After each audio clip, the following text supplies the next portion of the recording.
வணக்கம். ஆகாஷ்வாணி புதுச்சேரி செய்திச் சுருக்கம் வாசிப்பவர் ஐஸ்வர்யா ரவிக்குமார்.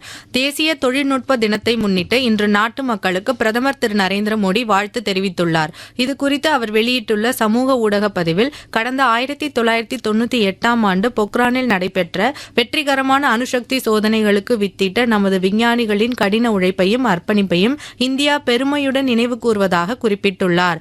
மேலும் இதுகுறித்து மத்திய உள்துறை அமைச்சர் திரு அமித்ஷா தமது சமூக ஊடக பதிவில் தொழில்நுட்ப வல்லுநர்களுக்கும் தொழில்நுட்பத்தில் ஆர்வம் கொண்ட இளைஞர்களுக்கும் தமது வாழ்த்துக்களை தெரிவித்துள்ளார். குஜராத் மாநிலத்தில் உள்ள சோம்நாத் ஆலயம் புனரமைக்கப்பட்டதன் 75ஆம் ஆண்டை குறிக்கும் வகையில் நடைபெறும் சோம்நாத் ஸ்வாபிமான் உற்சவத்தை முன்னிட்டு மத்திய பாதுகாப்புத்துறை அமைச்சர் திரு ராஜ்நாத் சிங், இந்த உற்சவம் இந்தியாவின் பேராற்றலை கொண்டாடும் ஒரு நிகழ்வு என்றும் இந்தியாவின் ஆன்மீக உணர்வு மற்றும் நம்பிக்கையின் வலிமை மிக்க அடையாளமாக சோம்நாத் ஆலயம் திகழ்கிறது என்று தனது சமூக வலைதள பதிவில் குறிப்பிட்டுள்ளார்.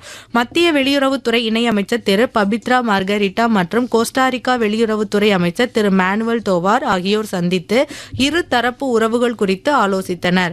குஜராத் மாநிலம் காந்தி நகரில் ஆசிய பளுதூக்குதல் சாம்பியன்ஷிப் போட்டி இன்று தொடங்கி வரும் 17ஆம் தேதி வரை நடைபெற உள்ளது. 28 நாடுகளைச் சேர்ந்த சுமார் 180 வீரர் வீராங்கனைகள் இதில் பங்கேற்கின்றனர். சுமார் 44 ஆண்டுகளுக்கு பிறகு இந்தியா இந்த புகழ்பெற்ற போட்டியை நடத்துகிறது. ஃபிஃபா 17 வயதுக்கு உட்பட்டோருக்கான மகளிர் ஆசிய கோப்பை கால்பந்து போட்டியில் இன்று இந்தியா சீனாவுடன் மோதுகிறது. இந்த போட்டியில் வெற்றி பெற்றால் உலக கோப்பை போட்டிக்கு இந்தியா நேரடியாக தகுதி பெறும். இத்துடன் இந்த செய்திச் சுருக்கம் நிறைவு பெறுகிறது.